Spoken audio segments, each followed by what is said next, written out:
testimony. And then I'll entertain what we're going to, I am going to say about the fact that here I am instead of Judge Glanville. But I mean, for that, I'm thinking essentially just, I don't know, some matter has required a substitution of judges, and that's about it. I don't plan to tell them really much more than that. They don't need to know why. Your Honor, given the conversation Ms. Hilton had with the defense last night, in that some of them may be seeking to have some portions of it kept, depending on the court's decisions regarding our respective positions, I don't think we can craft at this point. For instance, if we decided, everybody said, let's just keep it, then we would just keep it, understanding that's likely not going to be the case until we know the respective positions and the court's ruling on that. I don't think we could endeavor to craft it. Yeah, that may be true. Okay. Yes, sir. Good morning, Your Honor. Good morning. Good morning to everyone. Your Honor, I would, and Mr. Adams can opt out of this if he believes so, but I'm objecting to anything except the unvarnished truth about Judge Glanville. I would like the court to tell the jurors the truth, that he has been found to be disqualified and removed from this case for his conduct. And that's my instruction that I worked on. That's what I'd like you to do. All right, well, I'll consider everything once I've got everybody's proposed instruction, to the extent anybody wants to provide one for me to think about. Thank you. And Your Honor, I believe that the statute, if I'm not mistaken, regarding recusal specifically, speaks to the fact that that is not to be made a portion of the case in chief, of the main case. I will get the exact language that I'm speaking of. All right, great. Thank you. I appreciate that. Okay. Anything else? Yes, Your Honor. We also briefly discussed yesterday the exhibit list, talking about how we can resolve working through the exhibit list. And my understanding from Mr. Schardt, and I'm not sure if Mr. Kokomo was finished yet, but Mr. Kokomo, who's his legal assistant, and another legal assistant, we're actually working through the same thing that our legal assistant is working through. And our hope is, hopefully the court will be okay with this, by next Wednesday, our legal assistant would have gone through every video to assure we have all of the correct exhibits. But it's taking time because she's literally watching every single time we're in court. I'm not okay with waiting until next Wednesday. I mean, I'm hoping, and it may be a false hope, but I'm hoping that we'll have a jury back with us by next Wednesday. So that needs to accelerate. Okay. We will work on accelerating that list to get it to the court. But I believe that they're working on it as well. Well, they need to accelerate as well if their thought was next Wednesday. I mean, like, I'm thinking this Friday, okay, which is the day after tomorrow. All right, with regard to, and you're talking about the videos of his testimony, right?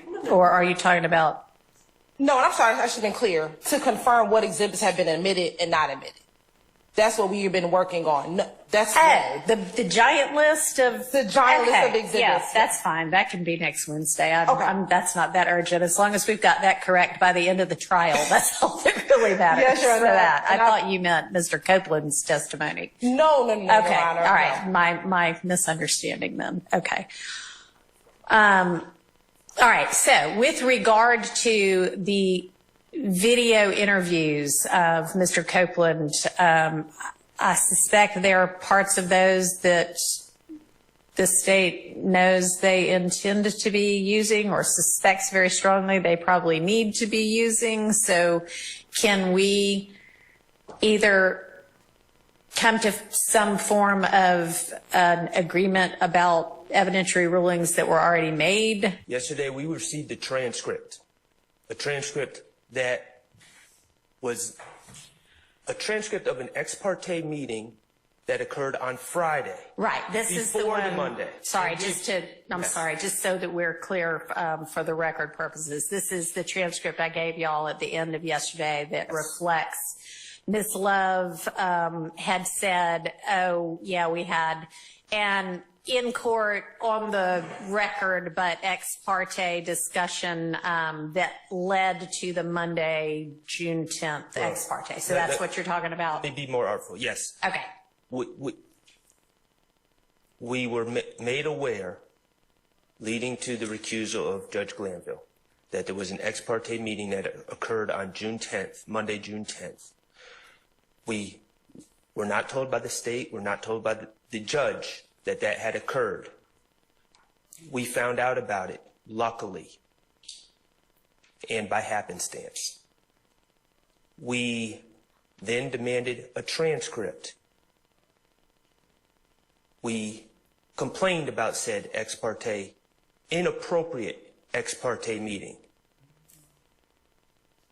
At no point, when the court finally acknowledged that there was an ex parte meeting that occurred on Monday, June 10th, at no point did the court or the state at that point acknowledge, oh, by the way, there was another ex parte meeting that occurred on June 7th.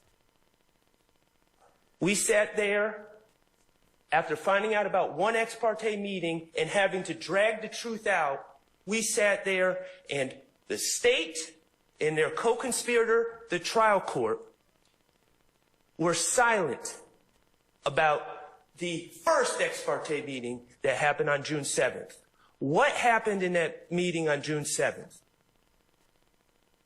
The state went in and disparaged defense counsel. The state, with no one else there, trashed a fellow member of the bar, Mr. Melnick, trashed another fellow member of the bar, Kayla Bumpus, presumed the guilt of all these individuals, including my client, Shannon Stillwell, and all but accused myself and Mr. Steele of being co-conspirators in this YSL Enterprise. And the judge agreed.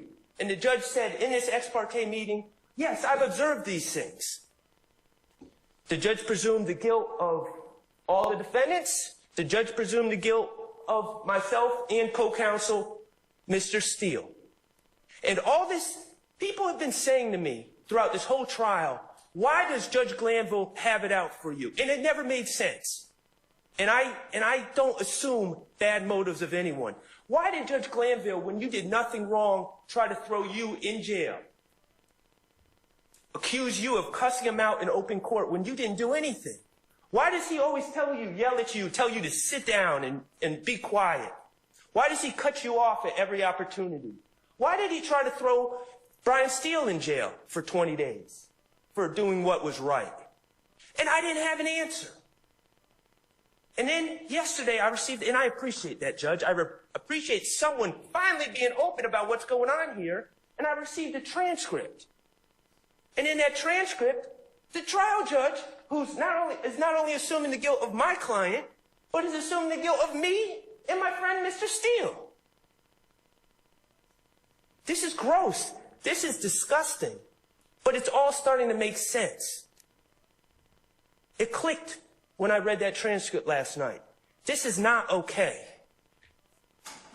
Nothing about this is okay. These gentlemen have a right to a fair and impartial judge. And I appreciate the fact that you are going to be a fair and impartial judge. But the reality, Judge, is that they don't have a right to a fair and impartial judge starting on witness 76 of a trial after 9 months or whatever it is. They have the right to a fair and impartial judge from the beginning. And this is absolutely gross and disgusting. And the bottom line is there's a lot more discussions that need to be had about this. If we need to talk during the weekend, yeah, we can do that. The judge that suggests handing Mr. Copeland a list of questions. All right. Do we need to revisit those rulings? Absolutely, we need to revisit those rulings. We need to revisit everything. This is broken, and it's not okay. It's not okay. It's offensive, and it's not your fault, Judge. You didn't do this. I'm not trying to raise my voice at you. I'm heated right now. I can tell. My steam's been coming off my bald head all night. Nothing about this is okay. Yes, we need We need to revisit everything. That's my stance. Okay, thank you. And I think that I understand you being upset, and I understand why you and probably some of your fellow defense counsel on this side of the room are upset. I do not think that everything you said is a fair characterization of what that June 7th transcript reflects. But once we have the official copy, that'll be made a part of the record, and that will show what actually happened, what actually was said. As to any kind of legal error that may have been made with regard to rulings prior to Mr. Copeland's testimony, assuming this case goes forward and assuming there is any kind of conviction, I then assumed that there will be a motion for new trial phase, which at that point I can appropriately revisit things, and then potentially an appeal, at which point those things can be raised. I am considering and reading what y'all gave me yesterday to make a ruling on the substantive matters of that ex parte, and I can consider the June 7th ex parte as well, because I suspect y'all will ask me to do that. And if I determine that that is such, that there was coercion that is unconstitutional or structural error, then I will grant a mistrial. If not, then the case will move forward and we can consider again all of the evidentiary rulings with regard to the videos and audios that might be used with Mr. Copeland, because that's the witness that we are on the stand with right now. I would, and I know this is hard to do, but I would like for everybody to try to take some deep breaths and move forward professionally. A lot of what y'all are talking about doesn't make it any easier, but it happened a month ago. I know tempers flared all around, but we need to move forward with this in whatever way it's going to move forward in a calm and professional manner, okay? So then with regard to what we need to do evidentially, I guess I will need to hear from the state as to what y'all think it's very likely for you to be using while you're examining Mr. Copeland, and then I will entertain evidentiary objections, responses, and we'll consider what's coming in.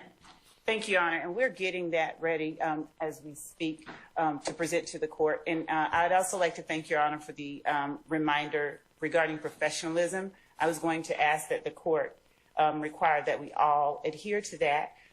Being called co-conspirators is not something that I would expect to have heard, no more than I would expect to level an assertion that Mr. Schardt is a defendant. So I'd ask that that all sides be required to adhere to the court's admonition. Okay, well, again, the transcript will reflect what was actually said in there, and there are some allegations that if I were an attorney and it were leveled against me, I mean, I am an attorney, but you know what I mean, practicing in a case, I would be a little hot under the collar as well.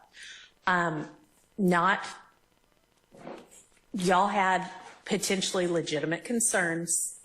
I don't honestly at this point right now need to rehash all of that.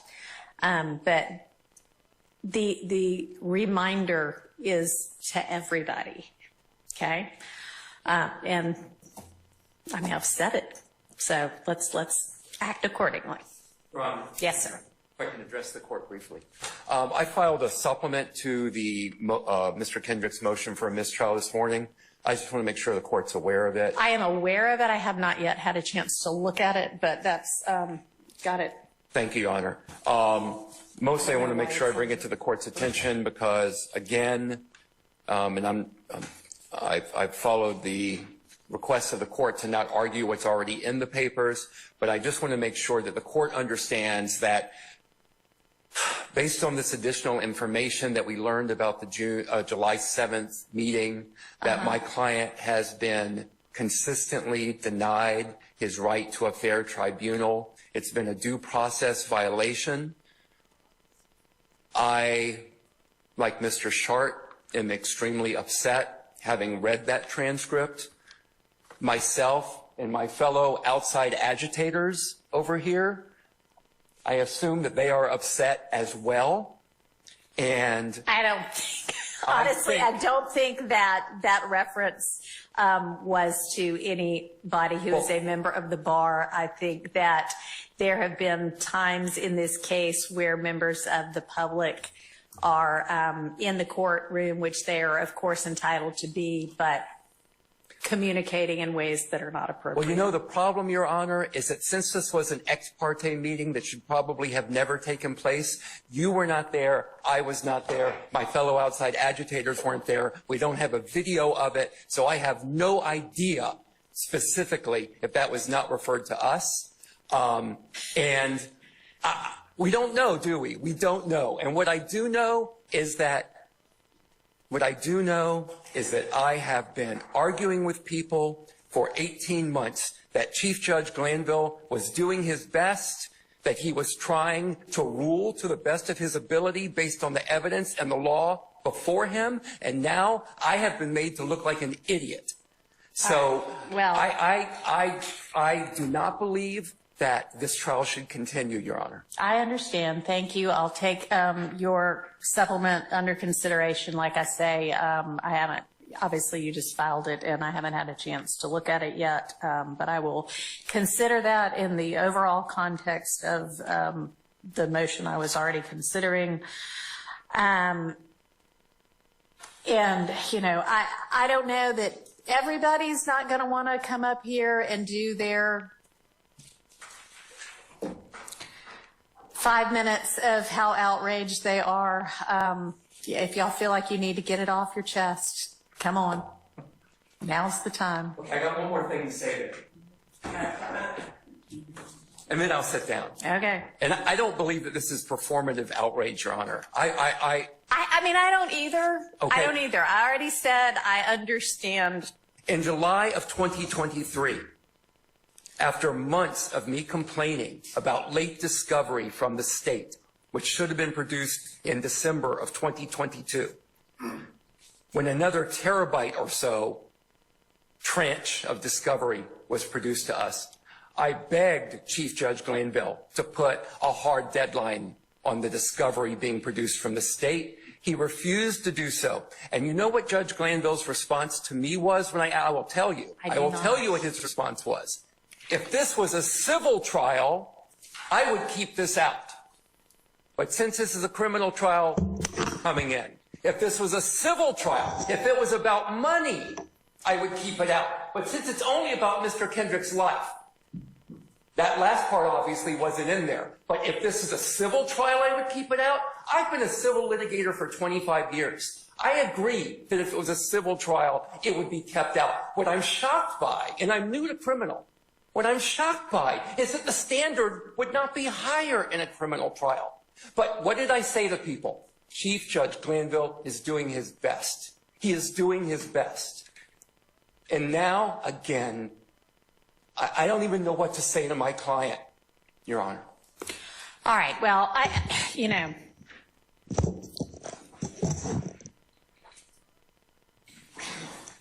What do I say? I don't know. Obviously, I don't know what to say right now either. But I think that, while again, I understand frustration, you know, let's be careful about disparaging a respected judge. I do think that he has, and I haven't looked at every transcript yet because they haven't all been produced yet, but I don't think you're wrong that he has been trying his best and doing his best. And, you know, we all as lawyers know that everybody talks about lawyers trying to herd cats, and that's not inaccurate. This is a big case. There are a lot of good litigators on this case, but with a lot of good litigators probably comes a lot of egos as well. And I think sometimes it is possible to sort of get